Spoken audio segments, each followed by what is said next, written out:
নমস্কার বন্ধুরা, সবাই কেমন আছো? আশা করি সবাই খুব ভালো আছো। সুস্মিতা.s ফ্যামিলিতে তোমাদেরকে সবাইকে স্বাগত। তো জানি না কতটা আমার ভয়েস তোমাদের কাছে পৌঁছাচ্ছে। তো আজকে এখন বাজে হচ্ছে 11:30 মতন। তো আমি এখন ব্লগটা একটা ছোট্ট ব্লগ তোমাদের সঙ্গে শেয়ার করব, যেটা হচ্ছে সারাদিন আমরা তো কোনো কিছুই তোমরা দেখেছো, দেখোনি অবশ্য, দেখবে তোমরা। আমি কালকে ব্লগটা অবশ্যই শেয়ার করব এই ব্লগটার সঙ্গে, তার ওই ব্লগটাও শেয়ার করে দেবো। তো আমরা প্রচণ্ডভাবে সারাদিন ব্যস্ততা ছিলাম। তো এখানে এখন হচ্ছে ব্যাপার। তো চলো, গেটের ওপারে সবাইকে ওয়েট করিয়ে রেখেছি। যেটা হয় প্রত্যেক বছর আমাকেই সারপ্রাইজ দিতে হয়। তোমাদের দাদাভাই দেয় না তা না, তো মানে মাঝে মধ্যে একটু প্রেশার হয়ে যায়, সবই কিছু বুঝতে পারি। সংসারের একটা বয়স হচ্ছে আর প্রেশারটা বেশি বাড়ছে। তো চলো, একটা ছোট্ট একটা সারপ্রাইজ করেছি আমি, যেটুকুনি পেয়েছি তোমাদেরকে দেখাই।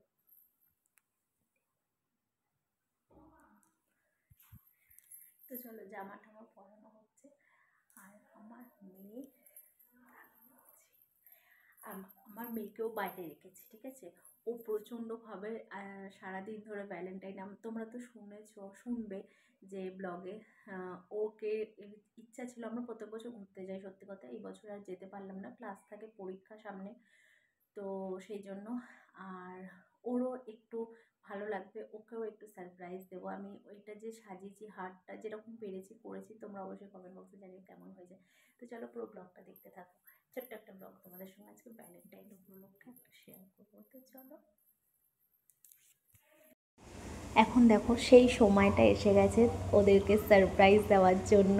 তো আমি একটু ফুল ছড়িয়ে সুন্দরভাবে একটু তোমাদের দাদাভাইকে একটু উইশ করে নিয়েছি। খুব মজা করেছি, বিশ্বাস করো। আমি চাইলাম যে মেয়েও একসাথে, মেয়েকে আর বাবাকে দুজনকে ভ্যালেন্টাইন্স ডে একটা ছোট্ট সারপ্রাইজ দেওয়ার জন্য। কারণ আমার মেয়ের এগুলো খুবই পছন্দ, আমার মেয়ের এগুলো খুব ভালো লাগে যে ওকে একটু সারপ্রাইজ দেবে বা কিছু।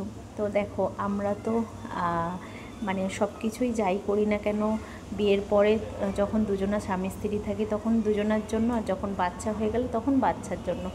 তো যাই হোক, আমার মেয়েও খুব খুশি হয়েছে, তোমাদের দাদাভাইও খুব খুশি হয়েছে। তো যাই হোক, একটুখানি তোমাদের সঙ্গেও সব কিছু শেয়ার করি, এটাও শেয়ার করলাম। তোমাদের কেমন লেগেছে অবশ্যই একটু কমেন্ট করে জানাবে। আমরা তো ভ্যালেন্টাইন্স ডে এই সুন্দরভাবে রাতটা কাটালাম, তোমরা কেমন কাটিয়েছো কিন্তু অবশ্যই কমেন্ট বক্সে জানিও। আর এই যে ছোট্ট একটা হার্ট আমি বানিয়েছি তাড়াতাড়ি করে ওদেরকে বাইরে আটকে রেখে, মানে রান্নাঘরে আটকে রেখে, আর এই ফুলের বুকটা কেমন হয়েছে সেটাও কিন্তু কমেন্ট করে বলো।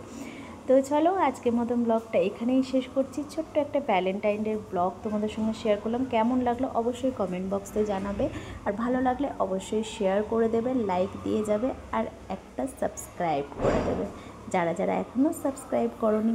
তো চলো, সবাই ভালো থেকো, সুস্থ থেকো, শুভরাত্রি সবাইকে হ্যাপি ভ্যালেন্টাইন্স ডে। ছোটদের ভালোবাসা, বড়দের প্রণাম। অনেক অনেক সবাই ভালো থেকো, সুন্দরভাবে দিনটা কাটিয়েছো আশা করি। আমরাও খুব ভালোভাবে কাটালাম। সব কিছু মিলিয়ে মানে খুশি, হাসি খুশি, কান্না, দুঃখ সব কিছু মিলিয়ে কিন্তু শেষ রাতটা খুব ভালোই যায়, এটা আমি বিশ্বাস করলাম। টাটা। আর একটু কিছু ছোট ছোট ভিডিও না, ফটো তোমাদের সঙ্গে শেয়ার করছি, তোমরা দেখে নাও। তো আশা করি তোমরা বলতে পারবে যে এটা কবেকারের। আর এইবারের ফটোটা তো অবশ্যই দেখে বুঝতে পারবে। এটা দেখো, আমার 6 বছর আগেকারের ফটো। তোমরা দেখে বুঝতেই পারছো আমার মেয়ে কত ছোট ছিল। সব সময় আমার মেয়েকে নিয়ে এইভাবেই আমরা সারপ্রাইজ একটা প্ল্যান করি, যখনই করি না কেন। তো একটু গাড়ির আওয়াজ হচ্ছে, তার জন্য সরি। রাস্তার সামনে বাড়ি থাকলে যা হয় আর কি। তো চলো, ফটোগুলো তোমরা দেখে নাও, আর অবশ্যই দেখা হয়ে গেলে কিন্তু একটা লাইক দিয়ে যাবে।